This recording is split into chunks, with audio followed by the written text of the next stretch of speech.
are listening to The Common Sense Practical Prepper, sponsored by Duct Tape, the real duct tape. It fixes everything, except bad decisions.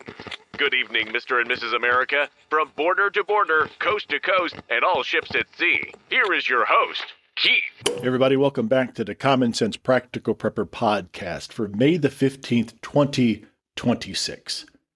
And tonight I want to talk about something that I've been reflecting upon lately, and that is the difference between prepping and self-reliance. I believe if you're doing prepping right, self-reliance should be baked into it. It's often implied, but sometimes it doesn't get enough attention. So for me, and here's some definitions. So for me, prepping is more about the supplies, the food, the water, the gear, and the resources that you store ahead of time. Self-reliance is about the skills and capability, your ability to use what you have, adapt to situations, and solve problems when they come up. Let me get this clear from the start. Prepping and self-reliance are not mutually exclusive. They do overlap quite a bit.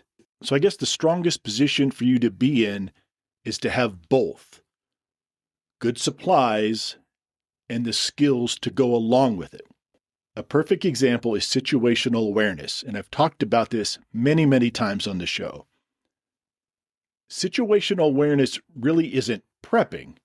It's not something you buy or something you store, but it's a key part of self-reliance. Being aware of your surroundings helps you out every single day, whether or not you've stored a single can of food or a 55-gallon blue barrel of water. The truth is, it's not an either-or situation. Where you live, your budget, your living situation, and your local environment all play a big role in what balance makes sense for you between the two. So when I first got into prepping, I started very small, like I've said before. I went to Walmart and bought a flat of corn, canned corn, then a flat of green beans. Then I started thinking about water. Couple flats of bottled water, and then eventually I graduated to the 55-gallon blue barrels. So over time, I kept expanding. I bought a freeze dryer and started learning how to freeze dry food. I got into canning, and I began focusing on preserving food instead of just purchasing the food. This year marks my 6th year gardening. My tomato, cucumber, and pepper garden has improved a little bit, not a lot, has improved a little bit each year, and I've learned a little bit more. So that's the kind of self-reliance that I'm talking about. Now, at the same time, I realized that I needed to expand my skills beyond what I already knew. I'm a person that always likes to continue to learn. I've always had basic firearm experience, basic first aid, but I pushed myself a little further. How to treat serious wounds, serious trauma, gunshot wounds. I built a proper trauma bag and took my medical training a little more seriously. Slight sidebar. Speaking of basic first aid, this past Sunday, I was working in my rental property and I sliced my finger open pretty good. And I know what you're thinking. Well, Keith, just go to your Jeep and grab your get home bag, that bag you talk about all the time, and pull out your first aid kit. Well, the weather has been fantastic recently here in Central Virginia, and I've had the top off my Jeep Wrangler. I normally keep my get-home bag in whatever vehicle I'm driving, but with the top off the Jeep, I'm afraid that my get-home bag might get stolen. It's very visible. Not a whole lot of places to hide a bag like that in a Jeep. So instead, after I sliced my finger open, and being a typical guy, I grabbed a napkin from the Jeep.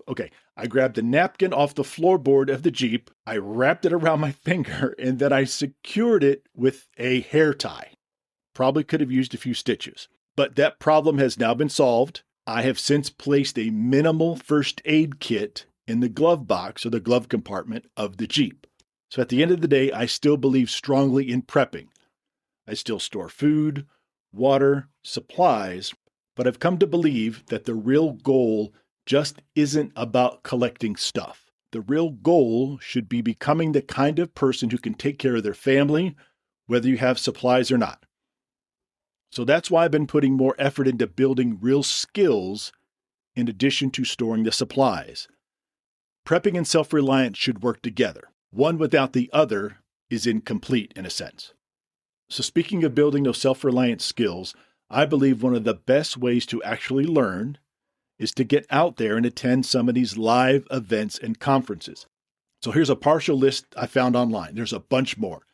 So you got the Minnesota Prepper Expo, June 20th, 21st, and 22nd of this year. The Homesteading Life Conference in Missouri, May 15th and 16th, actually going on right now.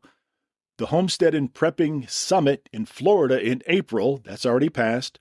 The Homestead and Preparedness Festival in Bowling Green, Kentucky in July 17th, 18th, 19th. Now, the Mountain Readiness Expo has already passed. This year was May 1st, 2nd, and 3rd. The Self-Reliance Festival in Tennessee, October 3rd and 4th. West Virginia has an off-grid living expo, October 2nd and 3rd. And of course, Prepper Camp, we all know and love, August 14, 15, 16, down in North Carolina. And we just go on and on and on.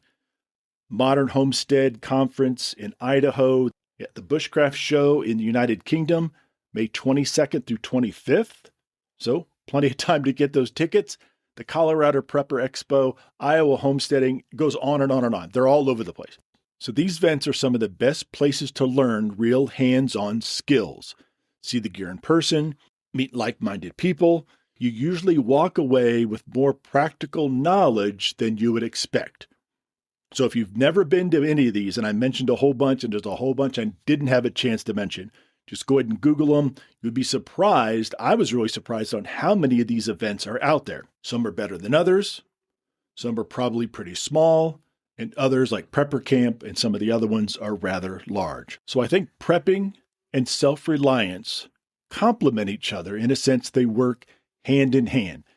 You can certainly prep all you want.